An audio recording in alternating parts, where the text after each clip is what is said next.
வணக்கம். தமிழ் ஃபுட் கார்னர்ல இன்னைக்கு தக்காளி சாதமும் உருளைக்கிழங்கு கிரேவியும் பண்ண போறோம். தக்காளி சாதத்தை நம்ம இன்னைக்கு சீரக சம்பா அரிசியில பண்ண போறோம்.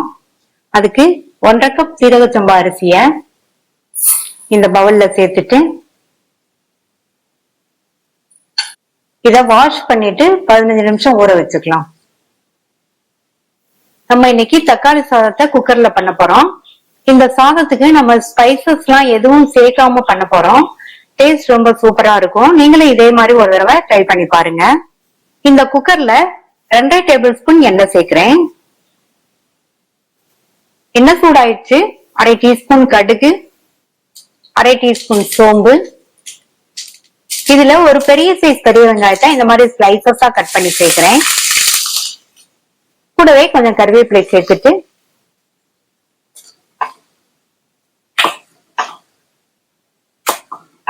வெங்காயம் 2 நிமிஷம் வதங்கிடுச்சு. இதுல 1 டேபிள் ஸ்பூன் இஞ்சி பூண்டு விழுதையும் சேர்த்துட்டு இந்த விழுதோட பச்சை வாசனை போக மறுபடியும் 2 நிமிஷத்துக்கு வதக்கிக்கலாம்.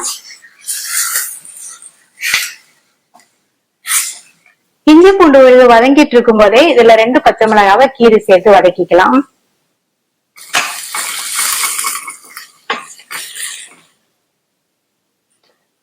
இஞ்சி பூண்டு விழுது 2 நிமிஷமா வதங்கிடுச்சு. இதுல 300 கிராம் தக்காளிய இந்த மாதிரி மெல்லிசா கட் பண்ணி சேர்க்கிறேன்.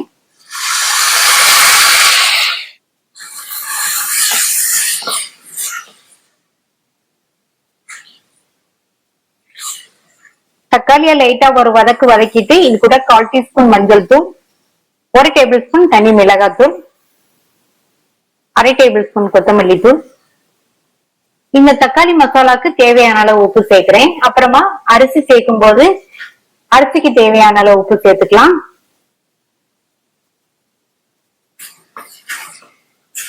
நல்லா கலந்து விட்டுருங்க. தக்காளி எல்லாம் வதங்கி நல்லா தொக்கு பதத்துக்கு வரட்டும்.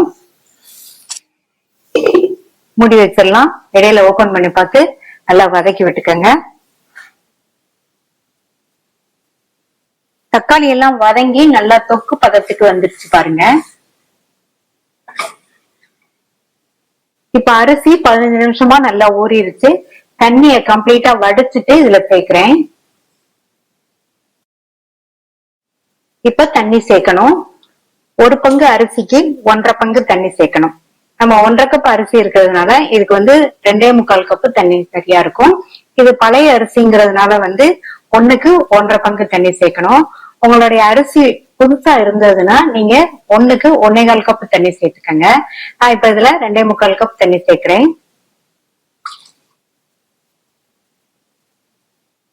2 கப் சேர்த்திருக்கேன். இப்ப 1/4 கப். நம்ம சேர்த்திருக்கிற அரிசிக்கு தேவையான அளவு உப்பு, 1 டேபிள் ஸ்பூன் நெய், 1/2 கைப்பிடி அளவு கட் பண்ண கொத்தமல்லி இலைகள், கூடவே கொஞ்சமா கருவேப்பிலை இலைகளும் சேர்க்கிறேன். இப்ப எல்லாத்தையும் நல்லா ஒண்ணா மிக்ஸ் பண்ணி விட்டுட்டு மூடி போட்டுடலாம்.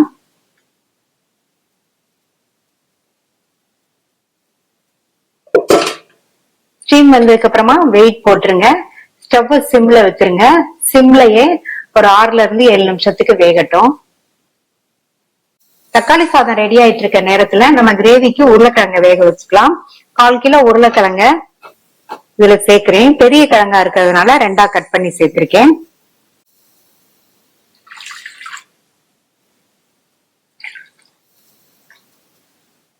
கிழங்கு முங்குற அளவுக்கு தண்ணி சேர்த்தாச்சு. மூடி போட்டு ஸ்டீம் வந்ததுக்கு அப்புறமா வெயிட் போட்டு மீடியம் ஃபிளேம்ல 2 விசில் வரட்டும். மீடியம் ஃபிளேம்ல 2 விசில் வந்துருச்சு. கிழங்கு 3/4 பங்கு அளவுக்கு வெந்திருக்கு. இத வெளியில எடுத்து வச்சு தோலை உரிச்சிட்டு கியூப்ஸா கட் பண்ணிக்கலாம். இப்ப ஸ்டீம்லாம் ரிலீஸ் ஆயிடுச்சு. சாதம்லாம் நல்லா கரெக்டா வெந்திருக்கு. அடியிலயுமே குக்கர்லயுமே பிடிக்கல பாருங்க. இதுல பொடியா கட் பண்ணா கொத்தமல்லி இலைகள் கொஞ்சம் சேர்த்துடலாம். கடைசியில சேர்த்தா நல்லா வாசனையா இருக்கும். கொத்தமல்லி இலை சேர்த்து ஒரு தடவை நல்லா கலந்து விட்டாச்சு. நான் இன்னைக்கு சீரக சம்பா அரிசியில செஞ்சிருக்கேன். நீங்க இதுக்கு பதில் பாசுமதி அரிசி, ரெகுலரா நம்ம சாதத்துக்கு யூஸ் பண்ற அரிசி எதுல வேணாலும் பண்ணலாம். நீங்க ரெகுலரா சாதத்துக்கு யூஸ் பண்ற அரிசி பண்ணும்போது தண்ணி 1க்கு 2 பங்கு தண்ணி சேர்த்துக்கங்க.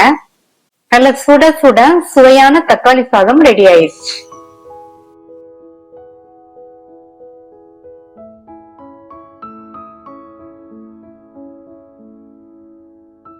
இந்த மிக்ஸி ஜார்ல கட் பண்ண 2 சின்ன சைஸ் தக்காளி, 1/2 இன்ச் அளவுள்ள இஞ்சியை தோல் சீவி கட் பண்ணி சேர்க்கிறேன். கூடவே 2 பல் பூண்டு, 4ல இருந்து 5 முந்திரி சேர்த்துக்கலாம்.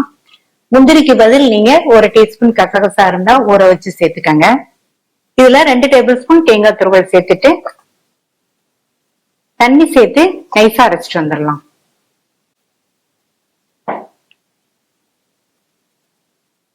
அடுத்து உருளைக்கிழங்கு கிரேவி பண்ண போறோம். இந்த கிரேவி மட்டன் குழம்பு டேஸ்ட்லயே ரொம்பவே சூப்பரா இருக்கும்.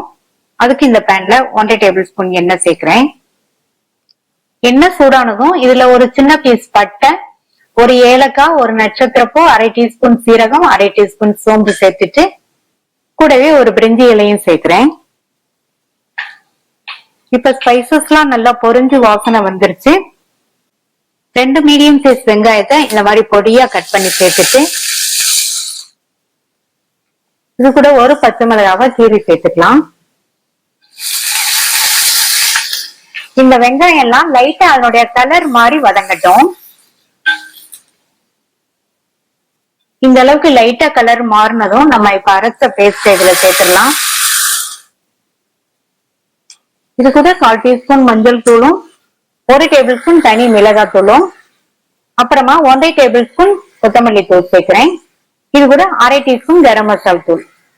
அடுத்து இந்த கிரேவிக்கு தேவையான அளவு உப்பு சேர்த்துட்டு நல்லா மிக்ஸ் பண்ணி விட்டுருங்க. இந்த மசாலா தூளோட பச்சை வாசனை எல்லாம் போற வரைக்கும் வதங்கிட்டு இருக்கட்டும். இப்ப மசாலா தூளோட பச்சை வாசனை எல்லாம் போயிடுச்சு. இதுல 3/4 கப் தண்ணி சேர்க்கிறேன்.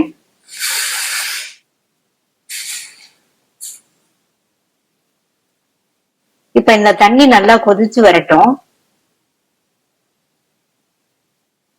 இந்த மாதிரி நல்லா கொதிச்சதுக்கு அப்புறமா கட் பண்ணி வச்ச உருளைக்கிழங்கு சேர்க்கிறேன். நல்லா கலந்து விட்டுருங்க. உருளைக்கிழங்கு இந்த மசாலாவோட சேர்ந்து 3ல இருந்து 4 நிமிஷம் வேகட்டும். நம்ம ஃபர்ஸ்ட் சேர்க்கும் போது 3/4 பங்கு அளவு தான் வெந்திருந்தது. இப்ப 4 நிமிஷம் போட வெந்ததுன்னா உருளைக்கிழங்கு நல்லா சாஃப்டா வெந்துரும். இப்ப பாத்தீங்கன்னா 4 நிமிஷம் ஆச்சு. உருளைக்கிழங்கு நல்லா சாஃப்டா வெந்துருச்சு. கிரேவியும் நல்ல கமகமன் வாசனையா இருக்கு. இதுல பொடியா கட் பண்ண கொத்தமல்லி இலைகள் கொஞ்சம் சேர்த்துடலாம். இந்த அளவு திக்னஸ் இருந்ததுன்னா நம்ம தக்காளி சாதத்துல விட்டு சாப்பிடுறதுக்கு நல்லா சரியா இருக்கும். இப்ப ஸ்டவ் ஆஃப் பண்ணிடலாம். நல்லா கமகமன் வாசனையா உருளைக்கிழங்கு கிரேவி ரெடி ஆயிடுச்சு. ட்ரை பண்ணி பார்த்துட்டு உங்க கமெண்ட்ஸை சொல்லுங்க.